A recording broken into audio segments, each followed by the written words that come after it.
अनुमंडल या जिले के स्तर के अस्पताल हैं, मैं उसमें नहीं गया हूं, इसलिए मैं उस पर टीका टिप्पणी नहीं कर सकता हूं। लेकिन पंचायत के स्तर पर जो सब सेंटर और सेंटर रेफरल हॉस्पिटल का जो नेटवर्क है, वो मुझे कहीं नहीं दिखा।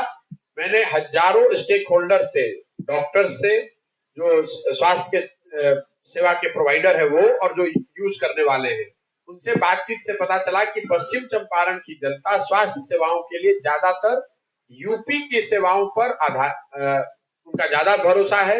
लोग वहां 5,000 से 12,000 रुपया देकर कुशीनगर और गोरखपुर जाते हैं।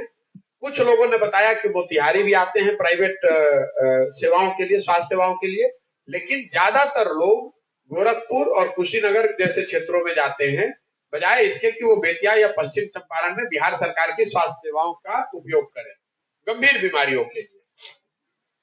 शिक्षा स्वास्थ्य के बाद अफसरशाही आपको हर जगह, दिन में जब आप चलते हैं, कोई भी ऐसा हर 5-10 मिनट पर कोई आकर अफसरशाही और भ्रष्टाचार की बात करता है। भ्रष्टाचार का मैं आपको एक उदाहरण दे रहा हूं। वृद्धावस्था जो पेंशन है, जिसमें शायद 400 रुपए मिलते हैं महिलाओं को, आपको जानकर कम से कम मुझे ये आश्चर्य हुआ कि ज्यादातर वृद्ध महिलाओं ने मुझे बताया कि वृद्धावस्था पेंशन को जारी करने के लिए, शुरू करने के लिए 200 रुपए लिए जाते हैं, और जब वृद्धावस्था पेंशन मिलना शुरू होता है तो हर महीने उससे 20 रुपए काटा जाता है। अब ये भ्रष्टाचार की मेरी नजर में ये चरम है, ये इंतहा है कि आप 400 रुपए वृद्ध महिला को जो दे रहे हैं, उसमें से भी 20 रुपया सिस्टमेटिक तरीके से काटा जा रहा है। इसके अलावा तो अफसरशाही और भ्रष्टाचार पर तो मैं ज्यादा कुछ बोलना नहीं चाहता हूँ। शराबबंदी पर भी पत्रकारों ने सवाल पूछना ही बंद कर दिया है। उन सबको मालूम है भैया होम डिलीवरी हो रही है। मैं जहां पर भी गांव में गया, वहां मैं वॉइस वोट भी कराता हूं, लोगों से पूछता हूं, सब ने ये कहा कि शराबबंदी बिल्कुल फेल है, होम डिलीवरी हो रहा है। शराब के धंधे से जुड़ा हुआ एक बड़ा वर्ग माफिया के तौर पर यहाँ जन्म ले लिया है, जिसमें जो सरकार का नुकसान हो रहा है, बिहार के लोगों का हजारों करोड़ रुपया नुकसान हो रहा है। शराबबंदी लागू नहीं है, और उस नुकसान की भरपाई के लिए आपसे, हमसे डीजल पे 9 रुपया और पेट्रोल पे 13 रुपया ज्यादा लिया जा रहा है यूपी जैसे राज्य के मुकाबले, क्योंकि वो जो राजस्व का नुकसान हो रहा है। उसी तरह रजिस्ट्री के जो रेट है बिहार में, वो शायद भारत में सबसे ज्यादा है। ये सब शराबबंदी से होने वाले राजस्व के नुकसान के भरपाई के लिए है, और शराबबंदी जमीन पर लागू भी नहीं है।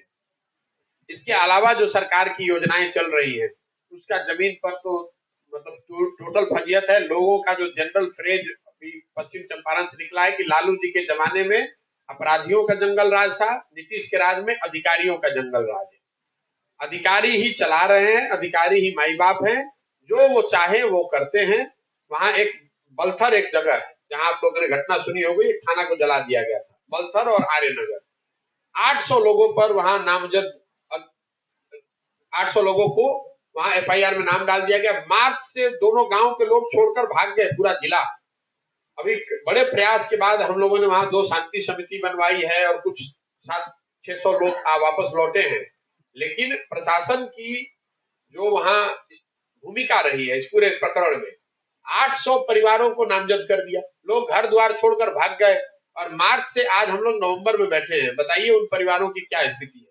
भाई, अगर थाने पर अटैक हुआ है, जो कि एक स्थानीय आदमी के लोकल मृत्यु, जेल में मृत्यु के बाद हुआ, तो जिन लोगों ने गलती की 8 महीना में आपने जांच की होती, उनको पकड़ा होता, उन पर सजा की होती। लेकिन 2 गांव, पूरे 2 गांव को आपने नामजद कर दिया, और इतना पुलिस का दबाव है कि 2 गांव के लोग, पूरा गांव खाली हो गया। मैं उन दोनों गांव में खुद गया था। मतलब 800 से ज्यादा परिवार अपना घर द्वार, मवेशी, व्यवसाय छोड़कर भाग गए, और 8 महीने से प्रशासन की ओर से कुछ नहीं किया गया है। वही हालत वहां अभी एक नरबक्षी बाघ को जो मारा गया, उसमें 1200 लोगों को नामजद कर दिया।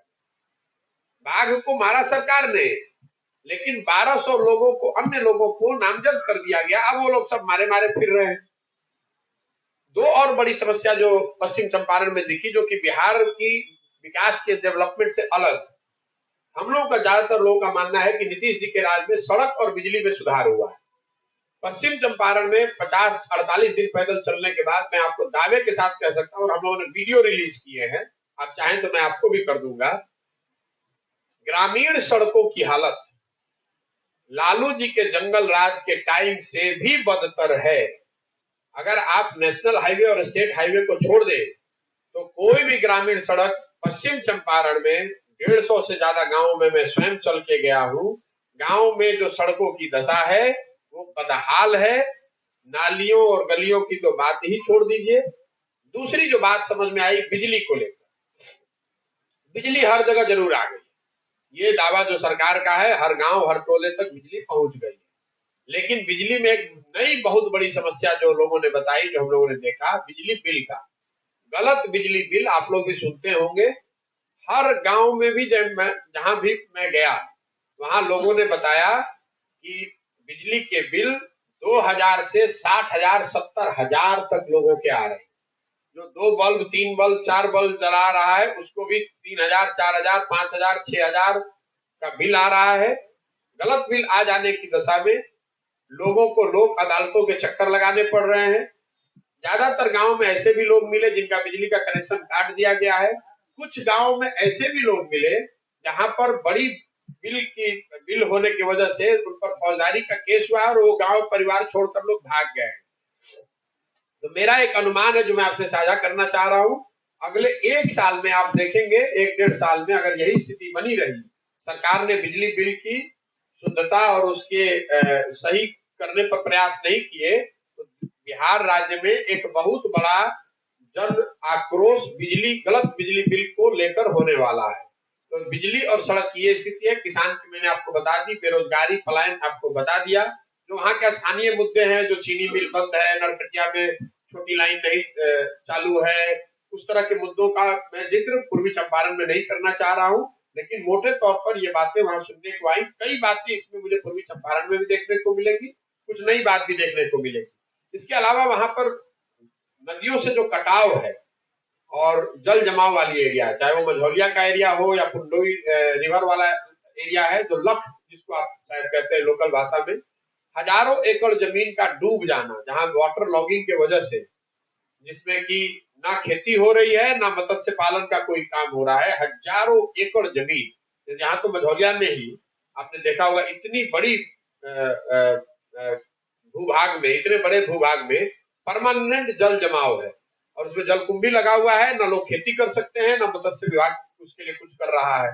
और लोग बता रहे हैं कि इस पर हर साल, मतलब पिछले कुछ सालों में सैकड़ों करोड़ रुपए की योजनाओं की घोषणा की गई है इनको डेवलप करने के लिए, मछुआरों को देने के लिए, या इसमें मत्स्य विभाग के द्वारा कुछ ऐसा करे जिससे स्थानीय लोगों की आर्थिक स्थिति को कुछ मदद मिल सके।